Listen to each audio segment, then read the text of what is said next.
Olá, pessoal. Eu pedi que vocês fizessem os exercícios sobre Guimarães Rosa. Nós vimos, eu mandei a aula para vocês, nós vimos a teoria, ficou faltando os exercícios. O que nós vamos fazer hoje é corrigir os exercícios sobre o Guimarães, que começam aí na página 448, tá? Então, vocês devem ter reparado que o conto famigerado, ele vai aparecendo aos pedaços, né? E aqui vocês têm as questões a respeito disso, então vamos a elas. A primeira questão diz o seguinte: Guimarães Rosa destaca-se, já à primeira vista, pela elaboração poética de sua prosa, seja na organização sonora, com rimas, assonâncias, aliterações, etc., seja no ritmo, às vezes com metros regulares, seja nas imagens e figuras com que emprega criativamente as palavras, ou seja, Guimarães Rosa utiliza os elementos da poesia para poder escrever, tá? A organização sonora se percebe, por exemplo, no trecho Um cavaleiro rente frente à minha porta. Olha essa repetição que vai acontecendo, né? Em que há um eco em rente e frente. Destaque outro trecho do primeiro parágrafo em que esse tipo de construção também ocorre. Então, a gente poderia ter colocado esse pedacinho aqui, olha. Seu cavalo era alto, um alazão, bem arreado, ferrado, suado. Olha essa repetição aqui, ó. Arreado, ferrado, suado. Então, era só colocar esse pedacinho e grifar esse finzinho aí, não é? Que é a repetição sonora, tá? Então, era isso que se esperava que vocês tivessem escrito. No início do segundo parágrafo, há uma aliteração. Indique-a. Para quem esqueceu, a aliteração é repetição de sons consonantais. E aqui nós temos isso no seguinte fragmento: os outros tristes três. Ó, os outros tristes três. Então, esse TR, né, que vai se repetindo, configura a literação justamente pela repetição de sons consonantais. O que o narrador quis exprimir com o ó, homem, ó, né? Veja que a ideia de colocar esse substantivo homem no meio de duas interjeições, né, é mostrar o quanto a figura do Damásio, que aparece aqui, é uma figura emblemática, uma figura que chama atenção, né? Ele é muito grande, né, gente? As pessoas ficavam com medo só de olhar para ele, né? Então era só colocar isso. Serve para mostrar que esse homem, ele era muito grande, ele era uma figura emblemática, era uma figura que chamava atenção, era alguém que metia medo, né? Daí o substantivo estar no meio de duas interjeições. Esperava-se que vocês colocassem isso, tá? A número 4 pergunta o seguinte: assinale a alternativa em que haja uma expressão intencionalmente exagerada, ou seja, uma hipérbole. Olha, gente, esse só pode ser a letra B, né? Jagunço até na escuma do bofe. Quer dizer, o indivíduo é jagunço mesmo, né? Se fosse pegar uma expressão que a gente usa mais, é como dizer que o indivíduo é jagunço até embaixo d'água, né? Não há a menor dúvida de que ele é um jagunço mesmo. A questão 5 perguntava o seguinte: é muito comum em Guimarães Rosa o uso de orações de sentido sentencioso, ou seja, frases que exprimem verdades gerais como os ditados populares, como se fosse um modelo, como se fosse uma lição, né? Destaque do segundo parágrafo um exemplo de frase sentenciosa. Só havia uma resposta possível, que era essa: o medo é a extrema ignorância em um momento muito agudo. Então, o medo é a extrema ignorância num momento muito agudo. É como se fosse a conclusão de tudo aquilo que foi contado, tá? A número 6 pergunta: o que o narrador quis dizer com o medo me miava, né? É lógico que aqui é uma expressão que a gente não costuma utilizar, né? Mas não é tão difícil de ser entendida. É dizer que o medo fraquejava, ele simplesmente perdia as forças, né, diante daquela situação pela qual ele estava passando. Aí, nós temos mais um pedacinho do conto, né, que vocês devem ter lido, o conto vai na continuação, né? E aí a número 7 pergunta o seguinte: destaque da fala do jagunço uma forma linguística popular. Gente, fácil essa, né? Preguntar. Não se escreve perguntar, mas o Damásio fala assim, daí ser uma fala popular. Então, resposta à letra A, perguntar. E na letra B, pergunta um termo antigo que não se usa mais, um arcaísmo, é o termo vós-me-se. Nós sabemos que esse vós-me-se virou você, né? Então, vós-me-se é um arcaísmo.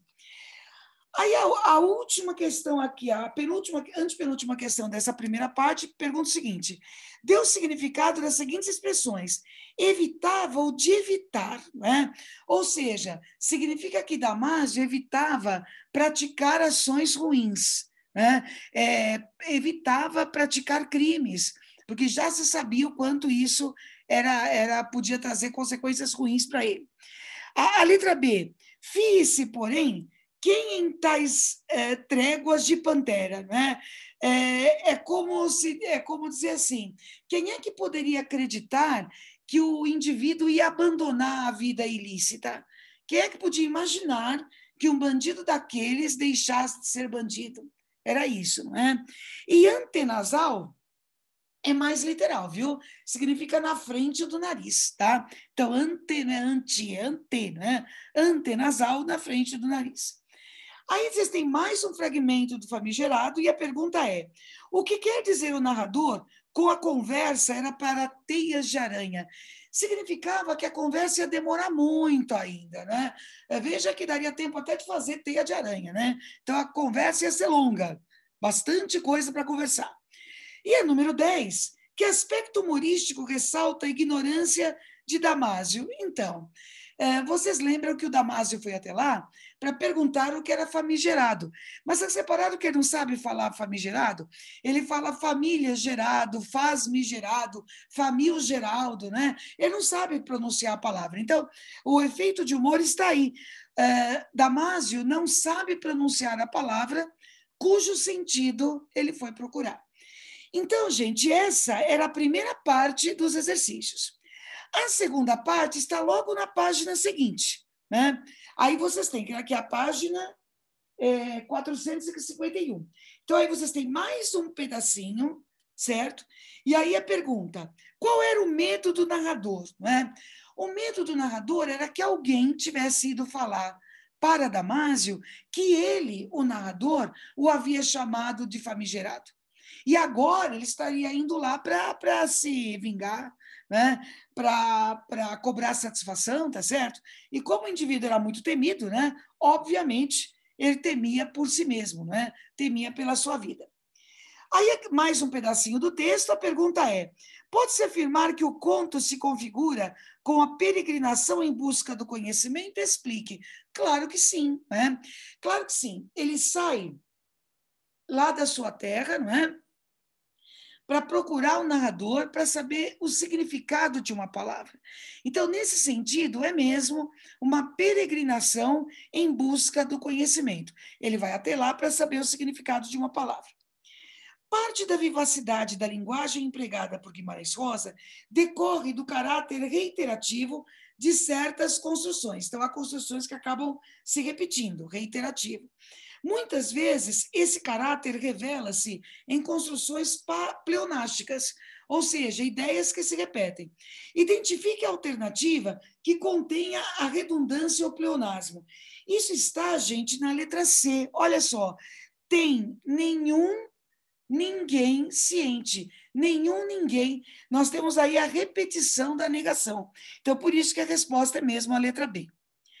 A número 4 pergunta: qual é o livro que aprende as palavras? Ora, o livro que aprende as palavras é o dicionário. Ele mesmo diz que lá na terra dele não há o livro que aprende as palavras. E ele também não tinha confiança de perguntar para ninguém, né? Por isso que ele anda tudo isso para perguntar para o narrador. O que o jagunço quis dizer com é gente para informação torta, por se fingirem de menos ignorâncias. Ou seja, é gente que finge que sabe a resposta, mas não sabe. E aí acaba ensinando de uma forma incorreta, acaba ensinando errado. Então, é gente que finge um conhecimento que efetivamente não possui. Questão 6. Ocorre, em língua portuguesa, muitas vezes, O grau superlativo de um adjetivo ou advérbio é obtido pela simples repetição desse termo. Como ocorre em ele é linda, linda. Quando você fala isso, você está dizendo que ela é muito linda, né? Essa cidade fica longe, longe, ó, muito longe. Em que momento no texto transcrito Guimarães Rosa se utiliza desse processo de maneira criativa, incluindo a repetição no corpo da própria palavra intensificada? Olha, gente, só uma palavrinha em que ele faz isso, né? Já que é para incluir no corpo da palavra. É quando ele escreve mumumudos. Então, ele repete a sílaba mu 3 vezes, justamente para reforçar que o indivíduo não fala nada mesmo. Isso é referência àqueles 3, né, que estavam acompanhando o Damásio, que estavam ali só para testemunha, segundo ele mesmo. O que é de humorístico na resposta que o narrador dá ao bandido? Então, aí o bandido foi lá para perguntar o que era famigerado, né? Aí o narrador disse que é inóxio. Gente, é isso, inóxio, notável, né? Notável, ou ainda célebre, notório. Gente, se o indivíduo não sabe o que é famigerado, como é que ele vai saber o que é inóxio, né? Então, o humor aí está no fato do narrador utilizar termos difíceis, termos incomuns, para explicar um termo que não era tão incomum assim, mas que era desconhecido pela personagem, tá? Aí vocês têm mais um fragmento, o último fragmento, que faz o desfecho de famigerado, né? E a pergunta é: o dicionário Wise apresenta o seguinte significado para famigerado, que tem muita fama, célebre, notável, famígero. E o segundo sentido é que tem muita fama, mas em sentido pejorativo, tristemente afamado. Quer dizer, o indivíduo é famoso porque fez alguma bobagem, né? Com base nessas informações, pode-se dizer que o narrador contou a verdade para Damásio? Bom, na verdade, ele contou uma meia-verdade, né? Ele disse que era um indivíduo que era famoso, mas não contou por quê. Né? Não contou que essa fama era decorrente de alguma coisa ruim que ele tivesse feito. Questão 9. Pode-se dizer que famigerado é uma parábola ou alegoria narrativa que transmite uma mensagem direta por meio da comparação ou analogia a respeito do conhecimento. Por quê? Veja bem, o Damásio era grandão, né? Ele provocava medo porque, enfim, era muito forte, tinha fama de bandido. Mas o narrador não é nada disso, mas o narrador tem o conhecimento. E é esse conhecimento que ele vai usar como arma, né? Naquele momento. Esse conhecimento que vai conseguir protegê-lo. Tá? Então, é nesse sentido. Né? O conhecimento é a arma que o narrador tem e é a que ele vai utilizar. E aí, a última pergunta: pode-se dizer que Damásio estava preparado para o conhecimento que procurava? Explique. Claro que não, né? Claro que não. Ele mal sabia dizer a palavra que ele tinha ido procurar saber, então ele não estava preparado para esse conhecimento. Tanto é verdade que ele acaba acreditando no narrador, né? E não consegue perceber que o narrador está ocultando uma parte da verdade. Então, gente, era isso que se esperava que vocês colocassem, tá? Então, boa semana. Que se vocês tiverem qualquer dúvida, é só escrever e perguntar, tá bom? Um beijo aí para todos vocês. Tchau.